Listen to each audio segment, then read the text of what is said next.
On behalf of the Bradenton Branch AAUW, want to welcome you all as we celebrate our 7th Women of Achievement.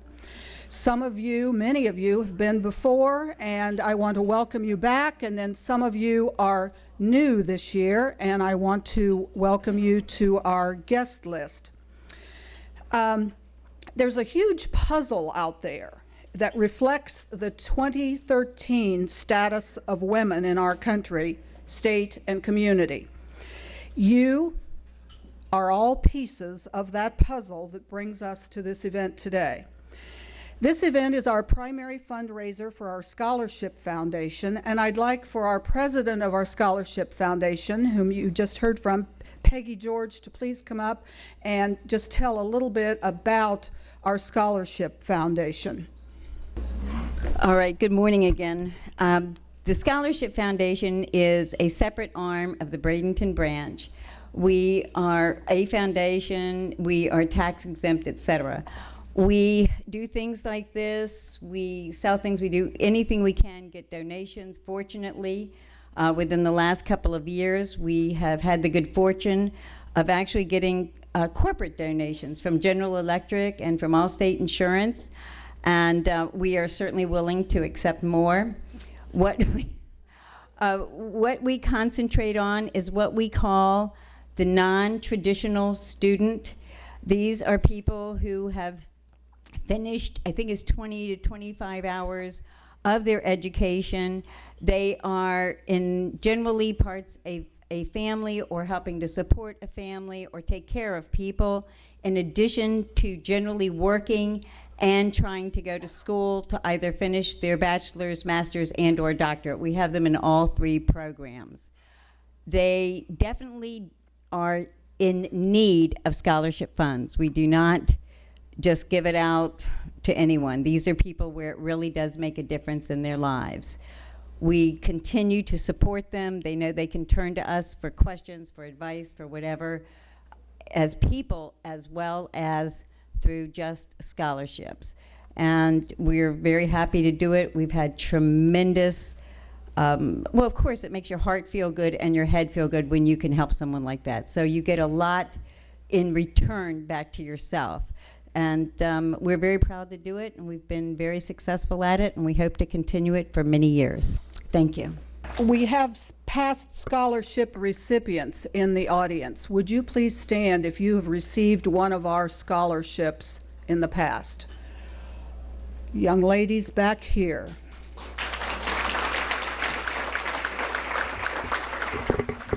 Thank you. AAUW members and friends make this possible, and on behalf of our president, Susan Malucci,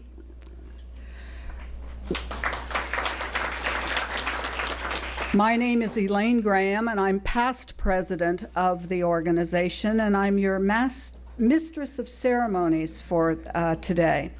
We have many wonderful donated items in baskets in the back, and please check them out and buy lots of tickets. There are outstanding items. There are 3 photograph opportunities for family, pictures, that sort of thing, if you didn't see those large posters in the back. And then we have lots of other items as well. Every dollar that goes into those baskets back there goes to scholarship. Everything was donated, so every dollar. We're also doing a 50-50 opportunity. So green tickets, white tickets. We want to see lots of those floating around. I would like to recognize past Women of Achievement honorees, and as I call your name, if you'd please stand and remain standing, and then we'll hold our applause until I've read the list. Joanne Dick from 2011. I know I know Marlene Woodson Howard is expected. I haven't seen her come in, but she was a recipient from 2007. Dr. Mona Jane, 2008, back there. Dorothy Middleton, 2008, over here. And Mary Ruiz, 2009, back there. Please welcome these women.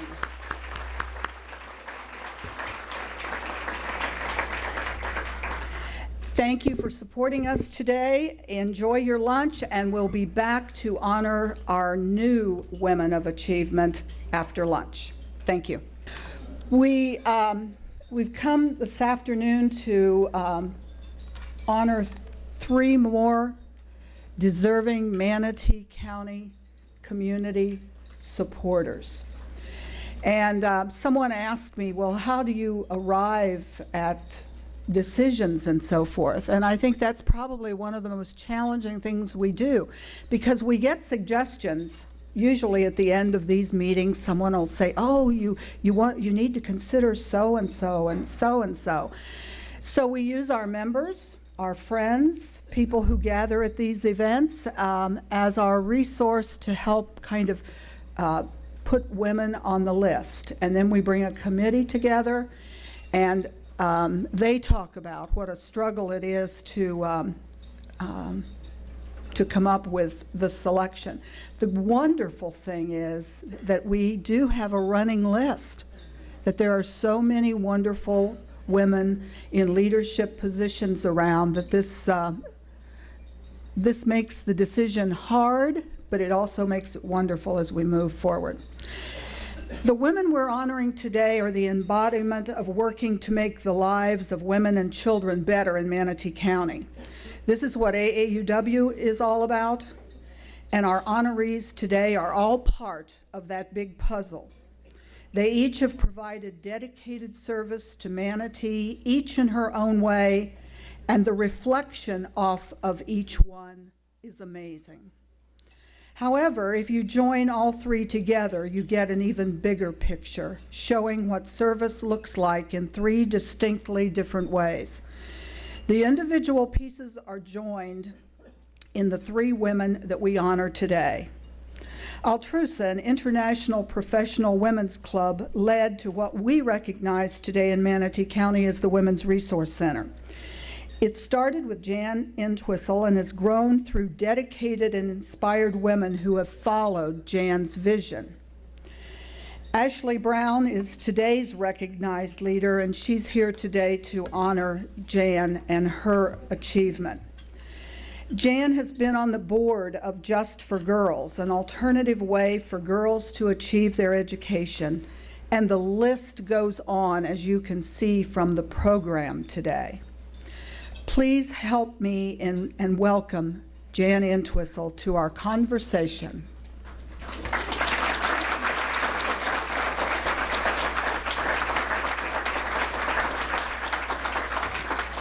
Would you position? Does it matter? You No. want me on this to make a difference? That's okay. Want to make sure that we get in the right position and so forth. I came up with some questions. The biographies of each woman is in the program today, and we can see what they've achieved through their years of service. But I think it's always nice to put a voice with a face. And so I sent some questions to our honorees, and I'm going to just kind of ask them to respond to them. I told them there wouldn't be any blindsiding on this, that it would all be fair and square and above board. One of the questions that I thought we would be interested in hearing responses to is, who or what has been a major influence in your life, and how did it play out in the way you've lived your life? Well, I have to start really with my mother, because she gave me the belief that I could do anything I wanted to do. And it never occurred to me, and as my career unfolded, that it was anything unusual. So I really, my mom. Okay. Do you have a philosophy, a saying, or a quote that has influenced you along the way? Well, I'd have to say that life is great. And if anybody's seen my car and seen my bumper sticker, it says, business is good, people are terrific, and life is wonderful. And the only thing I would add to that is thanks be to God.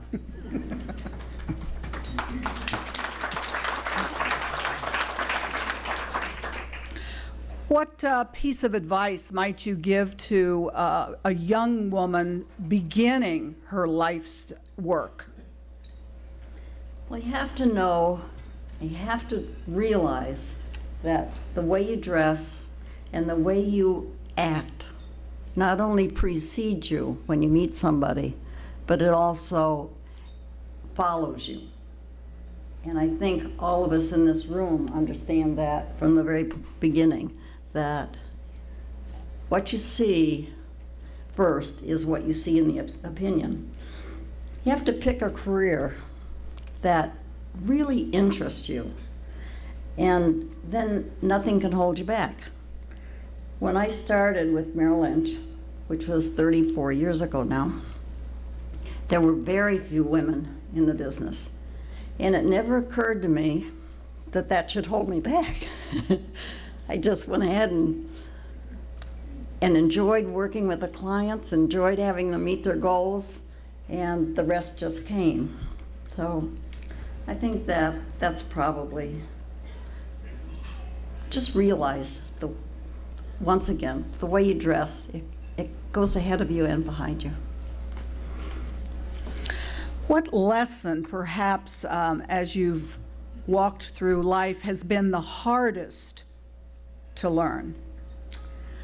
I think for women, the hardest thing is to know that somebody doesn't like you. It's just, I guess it's ingrained in us. But not everyone is going to like you. They may not like your style, they may not like your attitude, or they may not like your success. And that's part of life, particularly for women. I think men are more able to just drop that off. I met a war reporter once, many years ago, that in reporting about the war, it was really bothering him. This happened to be Vietnam. And what he said he did, and I have used this many times, is he'd stretch his hand out as long as he could. And if he couldn't change it, he had to let it go. And I cannot tell you how many times I've used that when something comes up. If it's beyond my reach, and I teach young ladies the same thing, let it go. I can't change somebody's attitude. I can't do that. That has to be them. So that's a hard one. That's probably a hard one for many of us in this room to remember as we've gone through experiences and so forth. Is there a question you wish I had asked you and I didn't? Yes. Thank you. I'm just so honored. 30 years ago, over 30 years ago when we moved here, AAUW, Bradenton Branch, was one of the first groups that I joined. And I'm just thrilled to be honored by this group. While my husband and I support several charitable organizations here in town, in Bradenton, you all know that the Women's Resource Center is my passion since 1990 when it first became an idea. And during that time, AAUW was extremely involved. Carolyn's back here, I saw her earlier. They were very instrumental in supporting the beginning of the center. But one must acknowledge that no one person is responsible for its success. And I'd like to share this honor with all the charter members, volunteers, board members, past and present, donors, our executive director, wonderful. All of you are so important to its success and what we see now, how helpful it's been. There's a quote that I often have used from Verna Kelly. Snowflakes are one of the most fragile one of nature's most fragile things. But look what they can do when they stick together. And that is very appropriate for the Women's Resource Center. I also want to thank my family and their support, my husband Chuck, my daughter Vicki Elzer and her husband Chuck, who are here today. They're all, once again, I thank you from the bottom of my heart for this particular honor. Please join me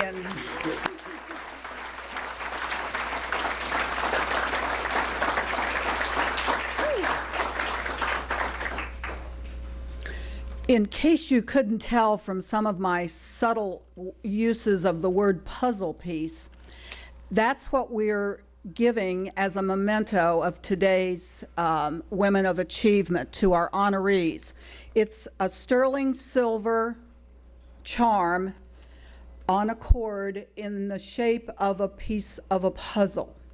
Because when we put these pieces of the puzzles together, we're all stronger, more powerful, and we thought this was a great symbol. This year our theme has been working together, to work with other organizations and so forth, and so we wanted to continue this theme today as we honor our Women of Achievement. So Jan, you're the first one to receive it today. You're most welcome. Thank you.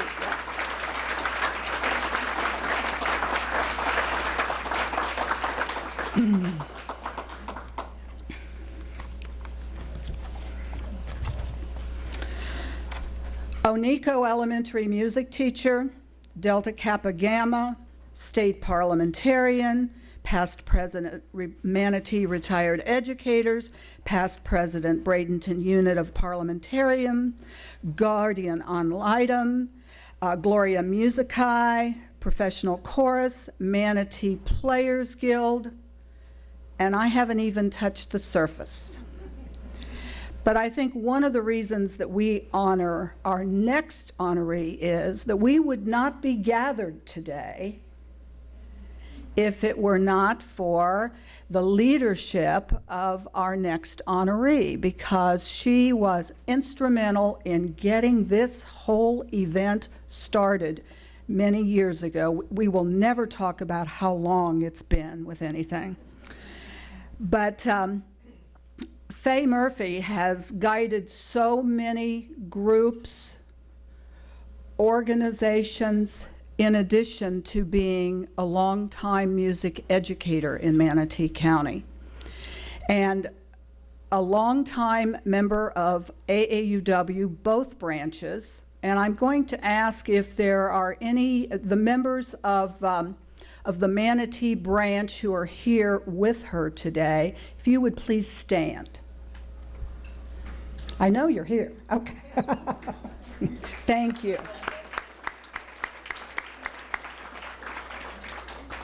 So if you would join me and welcome Fay Murphy to the podium.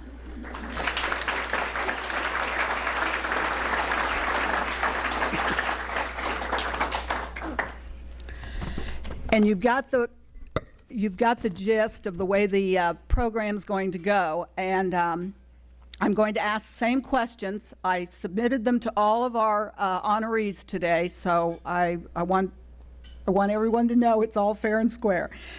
What was the major influence on your life, and how did it play out in the way you've lived your life? Well, I really believe there is something to a village raising a child. My father died when I was about 4 years old, and he was an Irish detective in Flint, Michigan, and had diabetes and died from complications. But before he died, he made my mother promise that she would raise me in Manistee, Michigan. So I always have trouble between Manatee and Manistee. So we went up there, and my grandparents were there. And my mother worked for $40 a week as a bookkeeper in a hardware store. I don't know how she did it. So I would have to say that the major influences were my mother and my grandparents and the whole community. You know, when I came here, I heard Dan Nolan and Walter Miller, Charlie Johnston talk about how Bradenton took care of the kids. Before they got home, their mother would know that they had been in trouble. So that was the way Manistee is. It's a little town on Lake Michigan near Traverse City. And I was a lifeguard on Lake Michigan. And you could go anywhere you wanted. It was a wonderful place. And the community, my grandparents and my mother were a big influence. And music, of course. I figured music would be a part of that too. Right. Do you have a philosophy, a saying, a quote that has kind of guided you? One is, to live is to give. And that doesn't have to mean money, but I know you're so generous with your time and efforts for our community. So to live is to give. And then there's another one by Chekhov. Any idiot can handle a crisis. It's the day-to-day things that wear us out. So. I've not heard that quote before, but I think I'm going to use it as in the future. So what advice would you give to a young woman who's just starting her working career? Well, you know, I don't know if I'm qualified for this one. I've had 2 daughters that didn't listen to me. I've had a guardian ad litem teenager who didn't listen to me. So I don't know. I just would tell them that they must always be ready for what's ever going to be happen and to be prepared. And I've been to the new MTI. There are so many opportunities there for the kids and young women. And that certainly is a good place. Not everybody's ready for college, but hopefully they will find a place where they love to go to work and do a good job. What lesson did you feel was the hardest for you to learn? Well, one of those I just learned in the last couple years. You might have seen my horrible picture in this brochure. I don't take good pictures. But I'm vice chair of the Manatee Players. And as you might know, we're building this new performing arts center, which will be opening March 28th with Miss Saigon. And I have learned that it takes a lot of hard work to make big money. This place is going to be about $15 million, and it is just gorgeous. You must come and see it. And the Bradenton Kiwanis has been just fantastic with helping us get this open and helping us do things that will get us in there. Now, the other hard thing I learned, and I probably really shouldn't confess to you. How many of you are from up north? Oh, come on, confess. Okay. When I went to Oneko Elementary, and I was hired by that man back there, Dale Jensen, and then Tim Colby called me up and said, you got this job. And I went there, and Bill Lance, you may have heard of Bill Lance, was the assistant principal. And of course, when you're from up north, you know it all. So I was saying something, you know, like, gee, we didn't do that like that up north. And Bill said, I shouldn't really confess this. Bill says to me, you know, Fay, the plane flies both ways. I never said it again. And I suggest us northerners better not keep saying it. But I've been here 28 years now, so I'm almost a native. Is there anyone you'd like to introduce? I have the First Methodist Choir members here. Raise your hands. Here. I have Delta Kappa Gamma sisters here. I have, let's see, what else do I have? Jan Entwistle is Alpha Zeta Delta sister. Howard, significant other. And I have just a whole bunch of friends, and I'm so happy to see you all here today, and thank you for doing that. Oh, and AAUW, of course. Well, they got in part of the lead, so that's okay. Yeah. As you can see, Fay has been an outstanding leader in many different areas in this community, as you will see that all of our honorees are. And I'm going to present her with her piece of the puzzle and trying to work toward fitting all the pieces together is what we're all about. Thank you. Thank you, Elaine.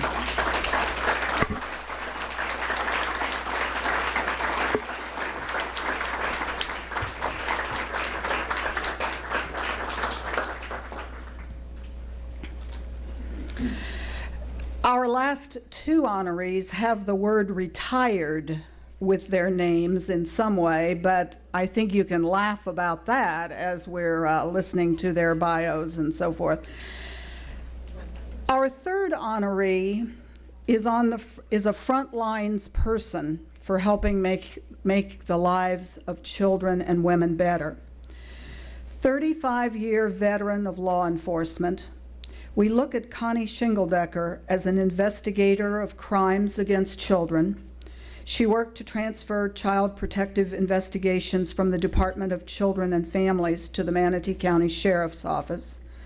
Active in the community, she provides support in the areas of domestic violence, sexual and physical child abuse, specially trained by the Center for Disease Control in sudden infant death investigations, and countless other ways she works with children and women who are in some of the worst moments of their lives. Please join me in welcoming Connie Shingledecker, a person who is truly on the front lines of our issues every day.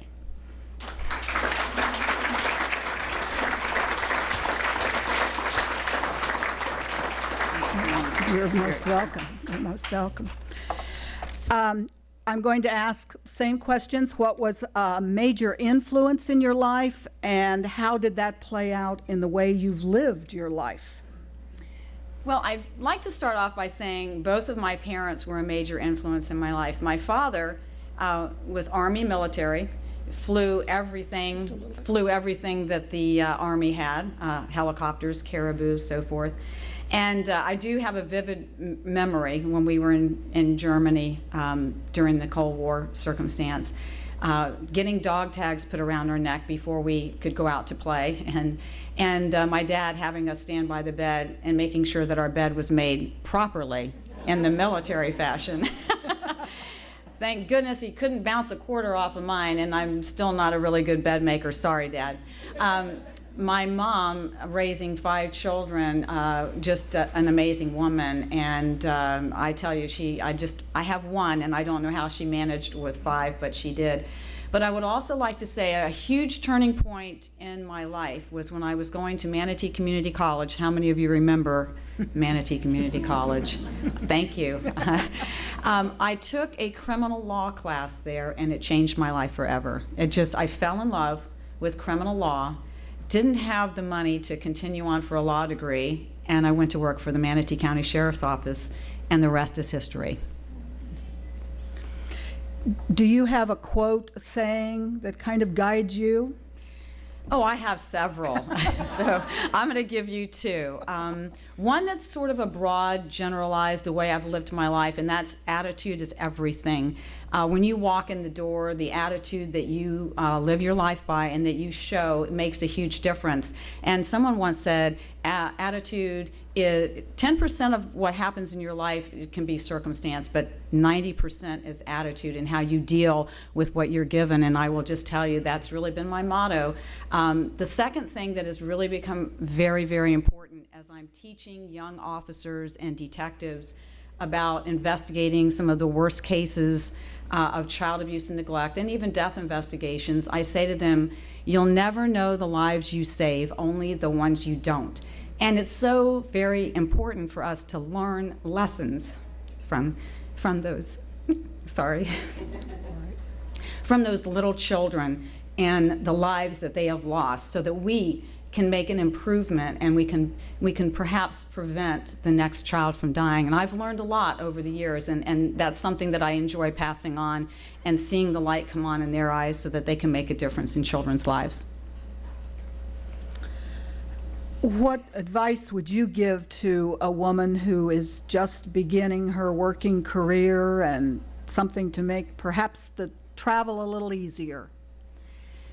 Oh, goodness. So there's so many things I would tell young women. First of all, be strong in and of yourself. Stand tall. You know, you can do and accomplish anything. You don't necessarily need a lot of other people around you to do these things. If you want it bad enough, if you're willing to work hard enough, you're going to accomplish it. And no one can really stand in your way. And I like to say that opportunity is often disguised as hard work. So don't be afraid of that hard work, because you will be amazed. Some people say, why are you volunteering to do that? Why are you doing that? It was just part of me, and it seemed like a lot of hard work, but the opportunities the doors that opened from those things that I did were just wonderful. So go out there and do it, girls. What was a lesson that was hard for you to learn? Well, there were probably a couple. One of them was doing the right thing is not always easy. And you're going to find that in your life, that especially when you take on a leadership role. There's times when I sit down and I'm counseling with people, or I have to discipline someone, and the tears literally will be streaming down my face.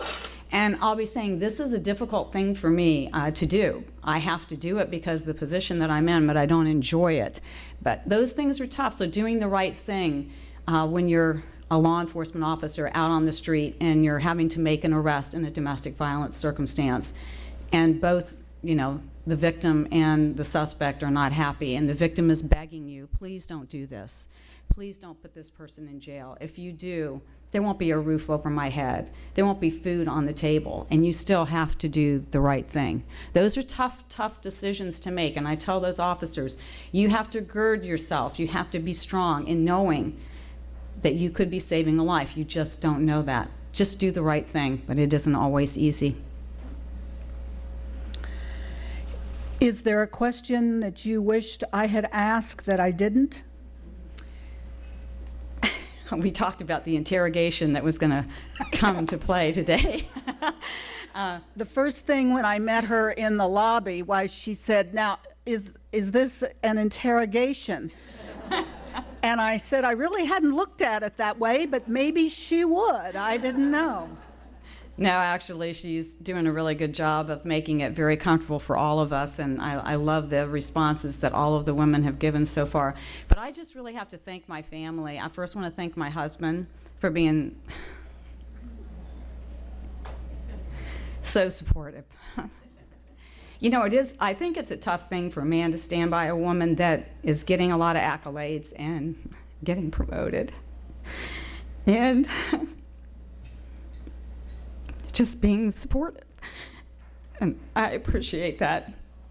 Now, for my daughter, wow, that poor kid has had it tough all of her life because, you know, her mom has seen the worst, and so she didn't get to spend the night with all of those friends she wanted to. She didn't get to go to all of those places that she wanted to. And later on, she would say to me, Mom, that's why I didn't get to do all of those things, because of that?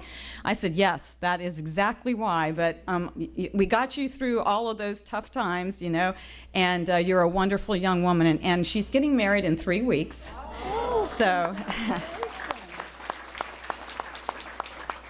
I'm so proud of the young woman that she's turned into. And, you know, there were a lot of things that I missed in her life because I was on call a lot. And that would mean sometimes on a particular, I'll never forget this situation. My husband, who had been a detective and then ended up going back into patrol, and we won't talk about that, he was working nights and back in patrol, and I had moved into the detective division, been promoted to the rank of sergeant, and on call. And when you are a sergeant on call, you get everything. Well, I got a homicide that night, and we had a 2-year-old daughter, and I had to go in to supervise that homicide. So I called my husband's work, and I talked to the sergeant. I said, I need my husband to come home right now, because I got to go out on a homicide case. So, you know, there have been some really tough things that my daughter has had to go through and things that I've missed. And she's just really just been wonderful and supportive of me throughout all of this. And you've turned into a wonderful young woman. And I'm so very proud of you. And we're looking forward to your wedding day. So. I don't think you stood a chance of not being spectacular with, you know, I don't think you stood a chance at straying from the norm, so forth. Well, let's join hands together and another outstanding honoree, Connie Shingledecker. I am so glad to have met you. Thank you. Very good. Very good.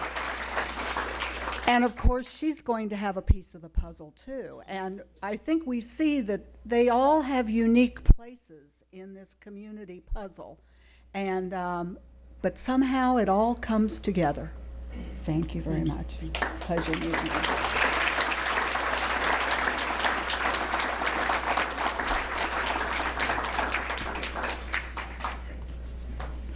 We've added 3 outstanding women to the ranks of Women of Achievement as recognized by our organization. And I just have to say that I truly believe that the excellence continues. Please, let's join together one more time to honor Jan, to honor Fay and Connie.